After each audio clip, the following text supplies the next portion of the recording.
welcome back to the original box set Shadowrun podcast. Xiomara finds herself in the custody of Knight Errant after her body ran through a security checkpoint while her mind was trapped in the Matrix. Things are not going well. She's missing time, and her glitches seem to be merging with reality. After another incident in the KE holding cell, she's transferred to a place better suited to take care of her. Our GM is Max. Zoe is played by Sarah, with additional voice work by Demele, Otis Keels, and Rhianna Pohlhammer. We hope you enjoy listening. Last time we were together, Zoe had decided to run through a security checkpoint for some reason and didn't come conscious until after the security checkpoint, in which she got tackled by Knight Errant police forces. As I can only assume your level of confusion of what the hell's going on.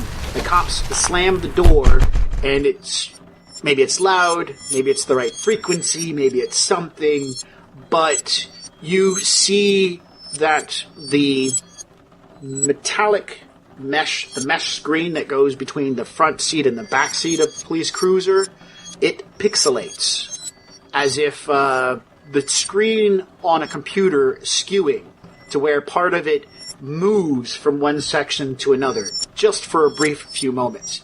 Your head pangs a lot, but you can't really do too much because you're sitting on zip-tied hands behind your back. When they get you to the police station, no amount of arguing gets them to listen to you. One of the things you do hear them say, "Keep her away from electronics." Hey! You gotta let me out! I'm not crazy! Let me out of here! Hours pass in a jail cell with other individuals. More street criminals than anything. Drug dealers, prostitutes, gun runners, illegals. At some point, you started to nod off, and you're not sure exactly what happened. But after coming conscious again, and it's like you went to lay down and go to sleep, and then there was that static snow like a TV got turned off, or like a channel changed, and then when you came to, you were standing over one of the other people who were in the cell with you, another woman, with a bloodied fist. And everybody is pulled back. Police are yelling and screaming, "Bring her down!" That's the last thing you remember. Until hearing like a TV fry sound. You don't know where you're at, but it is definitely a room that is about a good 2.5 by 2.5 meters square. You see 4 walls, floor, ceiling. The whole thing is as if a digital matrix layout. But it's really, really freaking good. Because when you begin shifting as you're coming conscious, you're on the floor in this room. There's a bed across from you, but you're on the floor. And your hands are beside you. There's no restraints on you. No restraints on your feet. You have no shoes on. Just like some little footies. The floor feels soft. But it doesn't look soft. There's a window, and the outside of the window looks like a TV. So it's like there's a window and somebody put a TV up to it. There's a door to the room as well, with a little sliding slot. There's a toilet. No toilet seat. No toilet paper. Okay, I am gonna get up. You find the motion of standing up, numbing. Your body moves in odd ways. Your knuckles on both your left and your right hand have bruises and swollen, and the skin's busted, like you've been punching something. Okay. But it looks like I'm in the Matrix? The room looks fake. You've seen high-res Matrix, and this looks high-res Matrix. Then I'm gonna go over to the window. Walking across the room, the floor feels soft, like pillows. But the floor that you see looks hard. You walk over to the window. I'm going to try to touch it and see if there's like a seam, I guess, like where the TV is pressed up against it, to see if there's a seam, like I can push on it. Yes, there is a window there. There is no seam. You realize by looking at the window, you definitely are seeing a high-res matrix reality. You can see as you kind of look at from one side as you're touching it, you can tell where the plane exists and the texture's been laid over to it. It is definitely virtual. Can I push on it, or is it... Yeah, you can push on it, but it doesn't give way. It does make a strange cracking noise, like snapping glass. But it doesn't seem to damage. No. Okay. And you said there's a bed, a toilet, and anything else? A door. The door has one of the little slits in it. I'm gonna go over... Is there any way... Like, how does the bed look? Is it like a solid frame, or is it... Something that looks like it slides in and out of the wall. Okay. This is so strange. Yeah. I'm gonna go to the door and look out the little slot. Okay, so you start trying to play around with it to get it to move. Yeah. You realize that the slot is just a texture that you can see on this door, but you can feel a level of rigidity in that area as you move your hand around, and something feels like it picks up and then clanks down. So your hand is feeling something there, but your eyes are seeing it's just a texture. So weird. Can I feel up the door to see if there's like a handle or anything on it?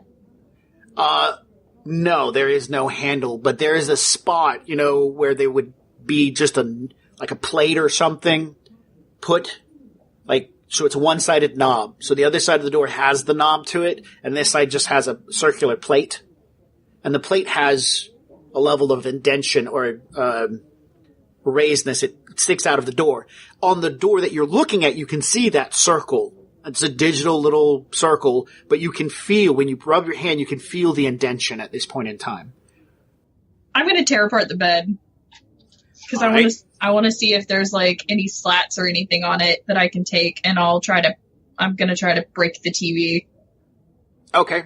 You move over to the bed. This is your first time touching it. Your hands will pass physically through it. It's not there. And as you do, you push through and your body's weight leans in. You touch a soft floor underneath. And you're desiring to tear it apart, correct? Yeah. Okay. When you pull your hand back out, you can see that the bed shape itself distorts. A new series of points appear, changing the polygons of the bed itself, and the texture skews. Oh my. I'm just getting really frustrated, so I'm gonna go over to the door and start pounding on it or something. Alrighty then. Describe what you think should happen. So I walk over to the door and just start pounding and screaming and start pounding and pounding on it as hard as I can. Okay. Let me out! As described beforehand, how the bed changed. The wall can also make those same kind of changes. So, as you begin pounding and hitting into the wall, trying to get it to do something, points appear, more polygons begin distorting the actual wall's shape itself. Oh my god. I guess I'll go over and see if the toilet does the same thing. Just try to, touch the top of it or the pipes or something. You physically can't touch it. Visually, your hand passes into it. I'm infuriated and confused. Yeah, so I'm gonna matrix perceive first. Your check tells you you're looking around from what you can see. You're in if this is a matrix, at some point, some part, you're trapped inside or you're part of a small host, and this host has got you sealed into some part of it, partition. And you're currently seeing around you is the icon, basically the format. So you're inside, if this is true, a virtual host where you're cold simmed in or hot simmed in. Cold sim in because most likely is because you can still physically feel the world around you. You're touching the floor. You're touching the door. So you're probably cold simmed in. And you, when you're messing with the bed and the walls and the toilet, are actually changing the icons itself. You have started to edit the file that creates this digital room. Now, that's a data processing feature, and that shouldn't be too hard. That's unless they've given you permission. If you don't have permission to do this, this means you've cracked the file open and started playing with things. Do I see Kuma anywhere? No. Okay. I guess let's try to put some more marks on it. 6 successes. You become aware that whatever this thing is, and you are aware now, that you have 2 marks on the system. Okay. Alright, so what now? I kind of just want to crash this file. Alright, let's crash it. Let's break it. 5 successes. The system tries to resist. You begin messing with it, and you realize the more points you add inside this file, it begins getting heavier. And so you find that the more you manipulate the actual design of this room and add more points to its actual dimension, the system isn't able to uphold it. And so as you start layering more details into it, you find that you can find a rudimentary paint program and laid. You begin layering in tons and tons and replicates of like more textures. So suddenly the whole thing is becoming very heavy on the system. And the system's natural reaction, shut it off.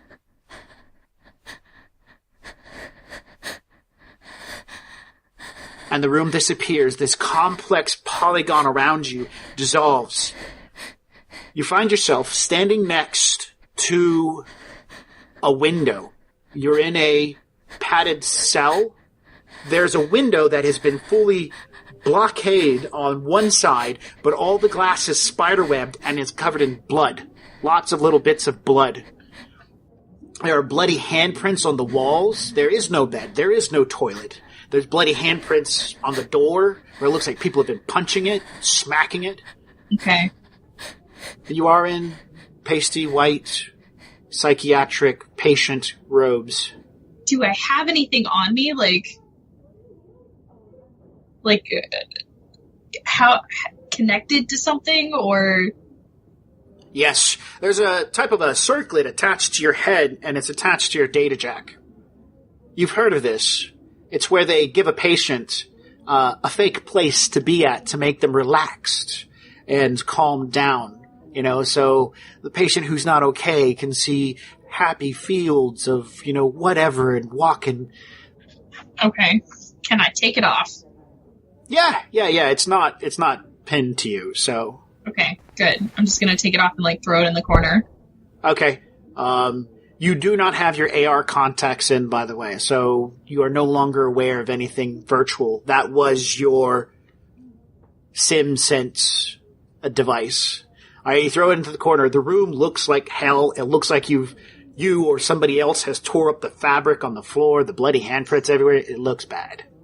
And your hands are more messed up in the real world than they were in the virtual world. Even your feet look like you were using them to do stuff or something. You're not sure. Okay. So there's nothing in this room whatsoever. Not padded, not anything. Okay. No, it is a padded cell. Okay, well, just the padding. So no toilet, no sink, no bed, no nothing. Okay.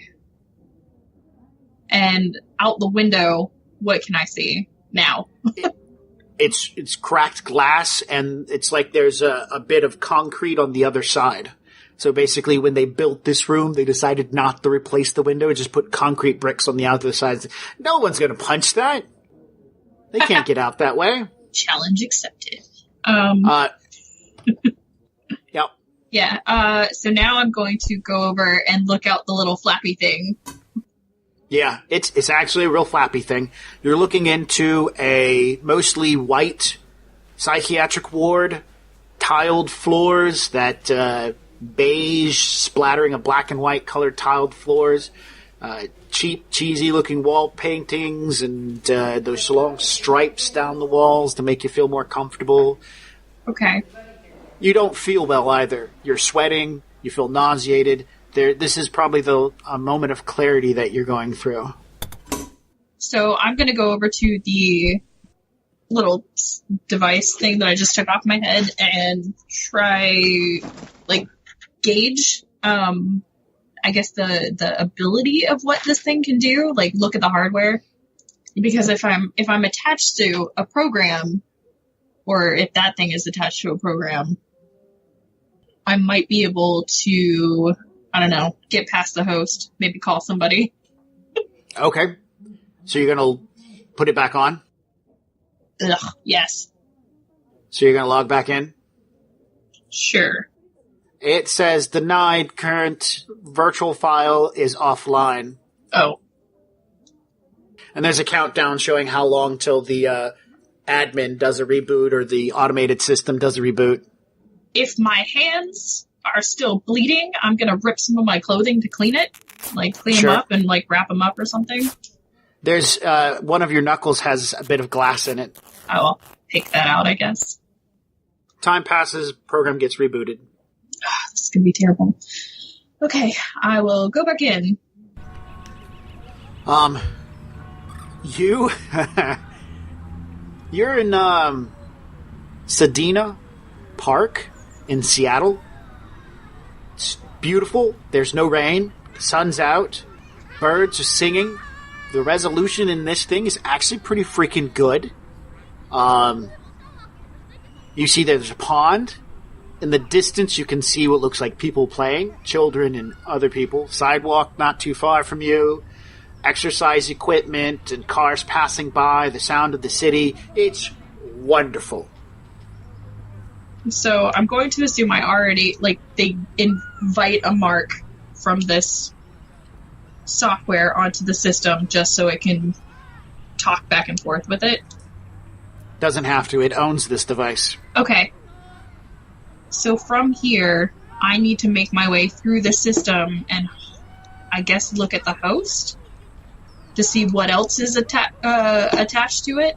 Because if the phone system is attached to it, then I can make a call. At this point in time, you've been given a file to activate, and you want to step. You've been given a partition inside this to exist. The device you have on the back of your head gives you access to only functions that are like data processing and firewall functions that the average person are not going to really know how, except edit a file. That's what I can do. But you have a plethora of other skills that can be done with data processing and firewall. And so when you go to do the first matrix perception to kind of see, start doing scans and searches, you get blocked.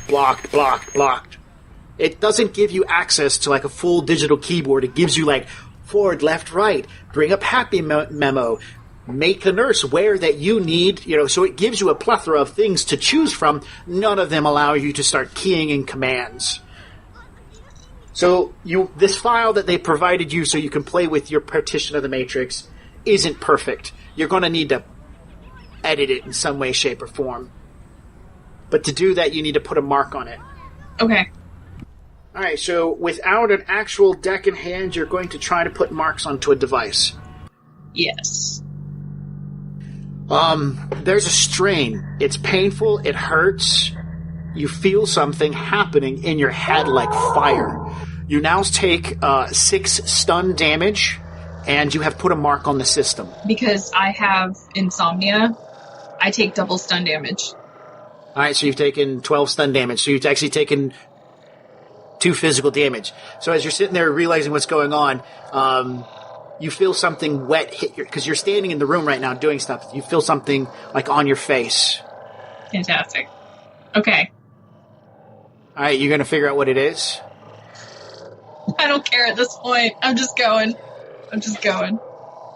I have put a mark on it. I'm going to go ahead and, I guess, edit the file. The file's got 4 dice to roll against you. 1! All right, you edit the file. You're able to break open this shitty conglomerated keyboard, bust it open, and bam, get a command prompt. Boom, you reprogram it with a full-fledged keyboard with function keys and print screen option. You have never seen... You have worked with a deck before. The algorithms that are popping out as you're manipulating the system are definitely alien to you. And although you're able to work it, it feels uncomfortable. So I need to get... Out of this partition. Yes. You have to crack the file that you're in. 4 successes. 4 successes, limited by whatever your attack is. Alright, you crack the file. You've suddenly entered a host. What do you want to do? You don't know what host you're in, but you're in it. Yeah, I'm going to look for phone systems.